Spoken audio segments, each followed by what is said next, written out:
every summer you see this as you get ready for the NFL season. You always see a list put together by people who cover the NFL.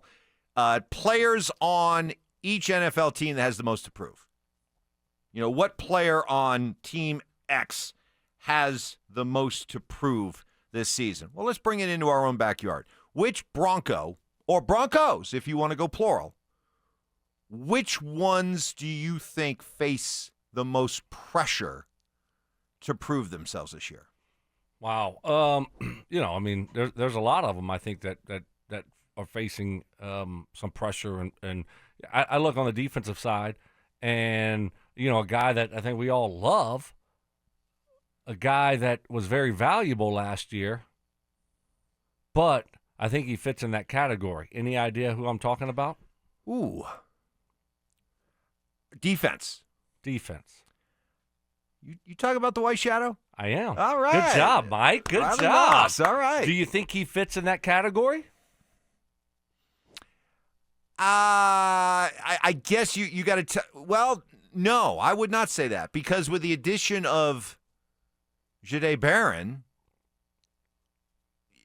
a guy that everybody seems to agree was just a really, really good pick for the Broncos, doesn't that kind of take some of the pressure off Moss to have to deliver? I get it. Last year, man, I can't believe how important Riley Moss became last year when he was out and hurt, and the Broncos defense was showing signs of leakage. And we were all like, when's Riley Moss going to come back? Is Riley Moss playing this week? He is. He's only going to be at 80%. That's okay. I couldn't believe how important he became. But is that importance, has that been diminished a little bit because of the addition of Barron? Well, no, I think that there's more pressure on him now. I mean, if he doesn't perform, he's not going to play a lot. Yeah, but that's pressure. Okay, I see what you're saying. He won't be out there on the field, so he's got to go out there and stay healthy, okay, which he hasn't been able to do in 2 years, fully healthy. He hasn't been able to do in 2 years, and he's got to play at a high level, or we won't see him out there as much. I mean, that's the situation. You got a first-round pick out there, and I do think a lot of times we do see 4 defensive backs on the field at the same time, and but man, I mean we're talking about a guy that played every snap last year. I mean, he was an every down starter. Will that all of a sudden be taken away to a certain degree, especially if he's not performing at a high level? You're going to see the rookie get those reps. I'm going to put the most pressure on a group of 3 guys. Troy Franklin, Marvin Mims, Devon Vele. One of those 3 have to develop into a legitimate number 2 wide receiver. Knowing that Cortland, as long as Cortland's here, Cortland profiles as your number 1, you have to have. Somebody has to go out and grab that number 2 wide receiver position. And I still think, I always catch a lot of grief for this, I still think Troy Franklin has the best shot of being that guy. Well, that would be great. A 4th-round pick from a year ago. I think with Troy Franklin, a lot of people think he's a first-round pick. They evaluate him last year like he was a first-round pick. They really do. The expectations were so high for him. Just because of his connection with Bo? Yeah. You think? Yeah, and I think because Sean, what he said draft day, was that the day he woke up and he, texted, Sean never wakes up before 10 o'clock in the morning, but this day he woke up at 3 o'clock in the morning and he texts George Payton, we got to get this guy. I like him a lot. Right? I mean, not quite the story, but something like that. So, I don't know. There was a lot of pressure on him. And then in camp, he had a bad camp. Okay. I mean, what the heck? It's tough. And then he did make some plays, but I just think that the expectations for some reason were just kind of out of whack for Troy Franklin. I like your group there.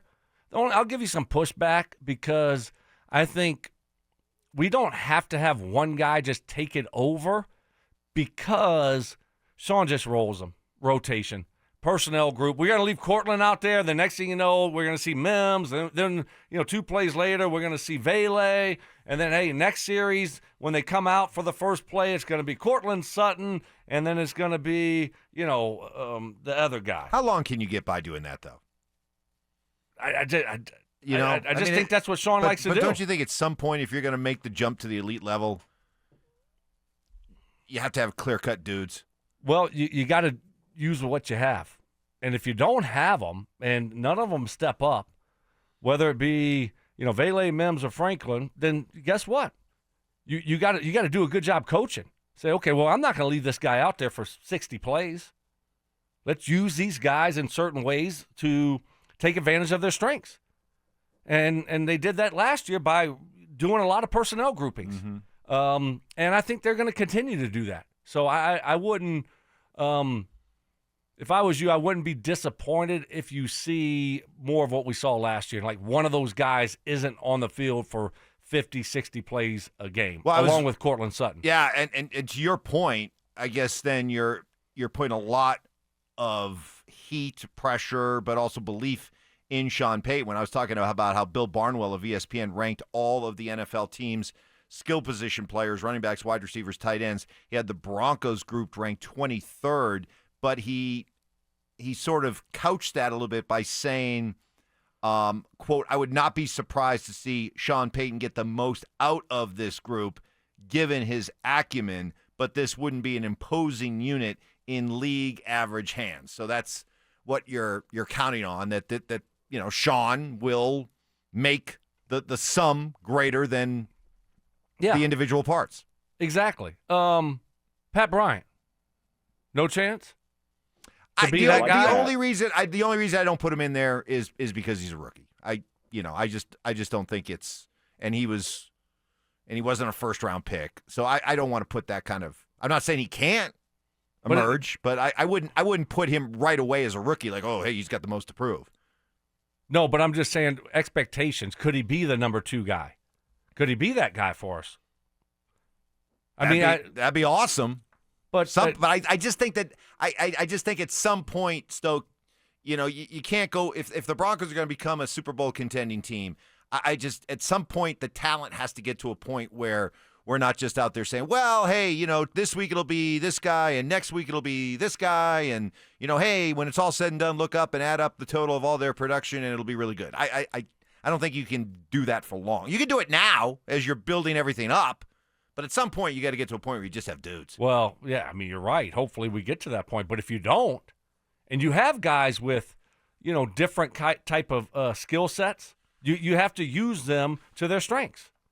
And Sean does do a good job of that. He kind of drives me nuts with all the different personnel groupings, but he does get the most out of his guys, and he uses them to their strengths. And Pat Bryant, the third-round pick out of Illinois, I don't know. Yeah, same thing with Franklin. My expectation, if he goes out there and does great, perfect. But I'm not expecting him to go out there and we see this huge impact from him in year one. I think that's just that's unfair expectations. But again, I feel like we expected more from a 4th-round pick a year ago than we are with Pat Bryant for some reason. This year, a 3rd-round pick. I think you laid out the reasons why. Bo's teammate and Sean saying, I woke up at 3 a.m. and wanted to get Troy Franklin. Yeah, and to your point, I think this guy has something, and he showed me. He showed me last year he's made of something, because he could have easily went in the tank and checked out, but he didn't, and so it's going to be fun to watch him during training camp. I think he's going to be the Broncos' most improved player this year. I hope you're right, man. That would be a big boost.